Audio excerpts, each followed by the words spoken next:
ہمارے ایک دوست تھے شارجہ کے رہنے والے، مجھے کہنے لگے کہ حضرت میں آپ کو کریب کی شکار کے لیے انوائٹ کرتا ہوں اپنے گھر، کھانا کھائیں گے مغرب کا، اور پھر مغرب کے فوراً بعد بیچ کے اوپر میرا گھر ہے، تو ہم سمندر میں جائیں گے اور کریب کی شکار کریں گے۔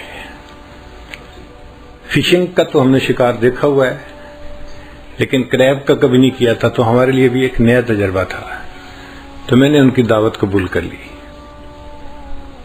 ہم بچوں کے ساتھ گئے، بچے بھی بڑے ایکسائٹڈ تھے چھوٹے کہ آج ہم کشتی پہ جائیں گے اور کریب کی شکار کریں گے۔ خیر وہ ہمیں ایک کشتی کے اوپر لے کے سمندر میں گئے، ایک خاص جگہ تھی، وہاں پہ کریب نکلتے ہی مغرب سے عشاء کے درمیان تھے۔ 24 گھنٹے میں یہ ان کا خاص ٹائم تھا جب وہ باہر نکلتے تھے اور ان کا شکار پاسبل تھا۔ آگے پیچھے وہ زمین کے اندر اور ریت کے اندر رہتے تھے، نظر نہیں آتے تھے، تو شکار نہیں ہو سکتا تھا۔ خیر جب اس جگہ پر لے کر گئے تو کنارے کنارے پہ کوئی 4 فٹ پانی ہوگا، تو اس پانی کے اندر جو نوجوان تھے وہ تو سارے پانی میں اتر گئے شکار کرنے کے لیے۔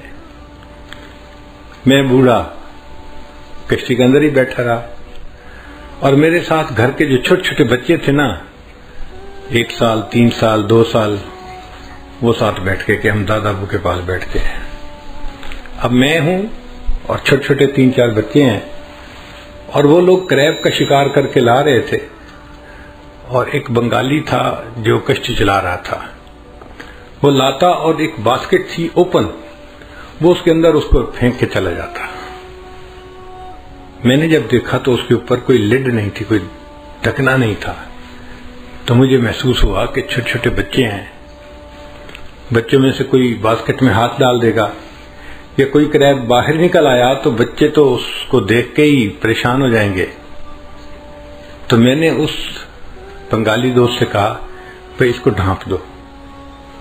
اس نے کہا جی اس کو ڈھانپنے کی ضرورت نہیں ہے۔ میں نے کہا کیوں؟ کہنے لگا یہ کریب ہے۔ میں نے کہا پھر؟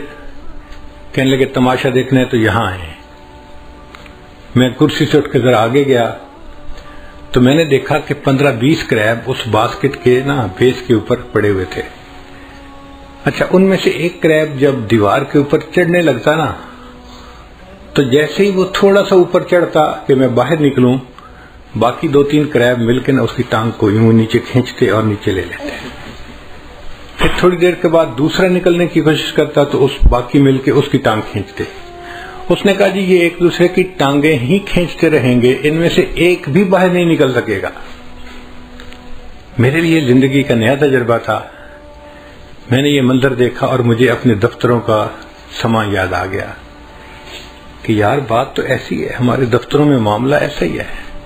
ایک بندے کو اللہ عزت دیتے ہیں، پروموشن دیتے ہیں، دوسرے 2-4 مل کے نا اس کی ٹانگ کو نیچے کھینچتے ہیں، اوپر نہ جائے۔ ہمارے اندر خیر خواہی نہیں ہوتی، ہمارے اندر بدخواہی ہوتی ہے۔